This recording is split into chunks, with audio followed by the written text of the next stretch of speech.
Hi guys! Welcome back again to my channel. At kung bago ka pa lang dito ay subscribe mo na yan at pindutin mo na din yung notification bell para lagi kang maging updated sa mga next uploads ko. At kung bago ka pa lang dito ay pwede kang sumali sa aking GCash giveaway worth of 500 pesos at i-PM mo na ako agad sa Facebook page ko para maisali na agad kita. At for today's video nga ay may share ako sa inyong mga loan application kung saan ay makakapag-loan ka nga gamit lang ang iyong cellphone at internet. Kailangan mo rin ng isang valid ID. So dito sa mga loan application na to is 0% interest sa may unang loan nyo. So hindi na kailangan ng payslip. So hindi mo na kailangang mag-provide ng maraming documents para lang makapag-apply sa mga loan application na i-share ko sa inyo. Yung iba dito is nagawan ko na din ng review at hanapin nyo na lang din dito sa my YouTube channel ko. So bago tayo magsimula is meron akong nilagay ng mga links dyan sa may ibaba, sa description box at sa comment section, mga list of online loan applications kung saan is pwede nyong itry. Click nyo lang yan at mag-register na kayo. So yun lang, umpisahan na natin. So syempre, bago kayo mapunta sa mga loan application online na to, is ito muna yung makikita nyo. So ito ay isang website kung saan is sila na ang bahalang mamili kung anong loan application ka pwedeng mag-apply. So ito ay ang loanonline.ph. Lalagay ko yung link dyan sa may description box sa baba at sa may comment section. So dito sa may loan online is compare loans in just 2 minutes. So dito is syempre, ayan na ang makikita nyo, yung homepage niya. So, ito yung pinaka-website ng loanonline.ph. So, yan yung makikita nyo. At sila na ang bahalang mamili at magbigay sa inyo ng mga loan application na pwede nyong try. So, dito unang-una yung pwedeng gawin is mamili kayo kung magkanong amount ang kailangan nyong utangin. Makikita nyo na din dyan kung ilang months nyo gustong bayaran. So, yan for example, 4,500. Tapos, ayan yung term sa may ibaba.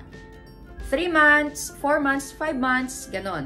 So, syempre, bago ko pindutin tong Get Loan Proposal is, i-explore muna natin tong website na to. So, paano nga ba gamitin itong loanonline.ph? Just 3 simple steps lang daw is, pwede ka nang makapanghiram ng pera dito sa may loanonline.ph. So, ayan, pagka nakapili ka na daw ng amount is, sila na ang bahalang magbigay sa inyo ng mga loan offers at kayo na bahalang mamili sa mga yon. So ano nga ba ang kagandahan nitong loanonline.ph? So ito ang advantage niya. Ayan, simple at libre. So syempre, mabilis din. In just 2 minutes lang is makukuha mo na yung resulta kung saan ka nga pwedeng mag-apply. So ito is convenient, 100% online. Basta may internet connection is pwede ka na makapag-loan. And 24 hours. So, pwede kang manghiram ng pera anytime and anywhere. So, eto na nga yung mga loan application na pwede nyong pamilian. So, iisa-isahin natin to at sasabihin ko din sa inyo kung sino yung mga pwedeng makahiram dito, anong edad, anong ID ang kailangan, hanggang magkano ang pwedeng hiramin. So, una na dito is ang Cash Express, kung saan is pwede kang makapag-loan ng 1,000 up to 20,000 pesos. At mare-receive mo ang ilo-loan mo dito papunta sa may bank account mo. At ang repayment is around 7 to 14 days. Para to sa mga low interest repayments. So dito, pagka-apply mo is after 15 minutes is makakakuha ka na agad ng resulta. Next naman is ang finbro.ph. So, ito is 2006 pa at mabilis lang din ang proseso. Ang pwedeng makapag-loan is 20 to 65 years old. Isang ID lang daw ang kailangan at ang selfie nung taong nangungutang. At ang repayment dito is up to 12 months. Next naman is MoneyCat. Pwedeng makapag-loan ng 500 up to 20,000 pesos. At ang pwedeng mag-loan is 22 up to 60 years old. Next is Digido, 1,000 up to 25,000 pesos. At ang pagbabayad is 3 hanggang 6 na buwan. At dito, for the first time user is 0% interest kayo sa unang loan nyo. At ang pwedeng mag-loan is 21 up to 70 years old. So in 4 minutes lang daw is marereceive mo na din yung resulta at hindi mo na kailangan ng guarantor. At eto na, may 7 na loan application na pwede kang mapag-utangan. So pwede kang mag-try dito sa may 7 na loan application na to. Gamit lang ang cellphone number mo para makapag-register. Unang-una na nga is MoneyCat, kung saan pwede kang makapag-loan ng up to 20,000 pesos at pwedeng bayaran ng up to 30 days. Meron ding interest rate na 0.65% per day. At sa may unang loan mo is 0% interest. At next naman is Digido, na may maximum amount na 10,000 pesos na pwede kang pautangin, na meron ding 0.4% na interest per day, at marereceive mo na din yung ilo-loan mo ng up to 120 minutes. Dito sa may Digido is 0% din sa may unang loan mo. Next is ang Cash Express, may interest rate na 0.01% per day. At ang maximum na pwede mong utangin is 10,000 pesos. At marereceive mo na ang pera mo ng up to 30 minutes. Next ay ang finbro.ph. So, ang maximum na pwede mong utangin is 15,000 pesos. At pwede mong bayaran ng up to 30 days. At may 0.5% na interest per day. So, dito, unang loan mo din is 0% interest. So, after 6 minutes lang dito is marereceive mo na din kung ano ang resulta ng loan application mo. Next naman is Online Loans Pilipinas. At ang maximum loan amount mo is 7,000 pesos na merong 0.7% interest per day. So dito after 30 minutes is marereceive mo na din kung ano ang resulta ng loan mo. Next is Peso Ready. Yon. So dito is maximum amount is 7,000 pesos na merong 0.7% interest per day. At marereceive mo din ang loan mo ng up to 48 minutes. So, dito mabilis lang din ang pag-apply. So, within 5 minutes ay tapos ka na. Next ay One Hand. At ang pwede mo ditong ma-loan is up to 50,000 pesos. At merong 0.49% per day. At after 60 minutes is mapupunta na sa GCash account mo ang ilo-loan mo. So, tingnan natin ngayon kung magkano ba yung makukuha pagka nag-apply ka sa isa sa mga loan application na to. So, unahin natin si Finbro. So, dito, sa unang loan mo din is 0% interest. At kung ang ilo-loan mo is 12,000 pesos, ang babayaran mo din is 12,000 pesos. O, diba? Bongga din.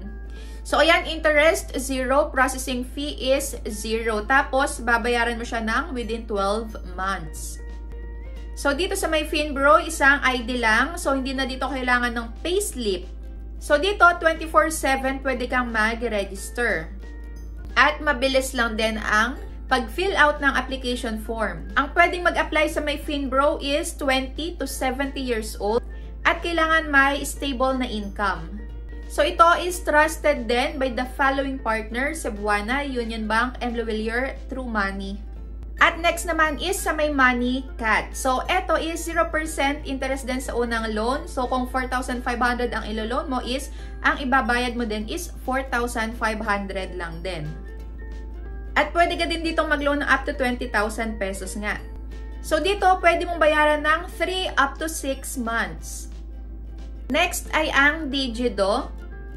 At sa may unang loan mo din is 0% interest. So, up to 25,000 ang pwede mong utangin dito at up to 180 days ang loan term para sa mga repeated loans na. So, dito is 21 up to 70 years old ang pwedeng mag-loan, employed individuals, and selected professionals. So, kailangan is nakatira din dito sa may Pilipinas. So, dito is hindi mo na kailangan ng guarantors, documentation, or guarantee deposits. Next naman is ang Cash Express. So, dito is 0% interest din sa may unang loan mo. So, kung 10,000 ang uutangin mo is 10,000 din ang babayaran mo. Dito is quick approval lang din in 15 minutes ay marereceive mo na din ang resulta. At isang ID lang nga ang kailangan. Next is Online Loans Pilipinas. So, 0% interest din dito sa may unang loan mo. So, kung 1,000 ang ilo-loan mo, 1,000 din ang ibabayad mo. So, dito pwede kang magbayad sa GCash, 7-Eleven, online banking, at iba pa. Ang pwedeng makapag-loan is 22 up to 70 years old. Merong bank account or e-wallet. So, GCash pwede. May trabaho at selected professionals. Hindi na kailangan ng payslip at proof of billing. Next is Peso Ready. So, dito 0% interest din sa may unang loan mo. Kung 1,000 pesos ang ilo-loan mo, 1,000 din ang ibabalik mo. Ang pwedeng mag-loan is 22 up to 70 years old, nakatira sa Pilipinas, may trabaho at selected professionals din. So, kailangan merong GCash or any bank accounts. So, dito mo pwedeng bayaran ng ilo-loan mo dito at pwedeng bayaran ng 3 to 6 months. Pwedeng i-loan is 1,000 up to 30,000 pesos. At sa may one hand naman is nagawan ko na din yon ng video at pwede mo din panoorin dito sa my YouTube channel ko. So, disclaimer lang. So, ito is nasa sa inyo pa rin po ang desisyon kung kayo ay magta-try dito sa mga loan application online na to. At bago kayo mag-agree or bago kayo mag-proceed sa mga loan application nyo online is basahin nyo muna yung terms and conditions para malinaw ang lahat. So that's it for today's video. Kung may gusto kayong itanong is pwede kayo mag-comment dyan sa comment section or i-PM nyo ako sa may Facebook page ko. So yun lang. Thank you for watching!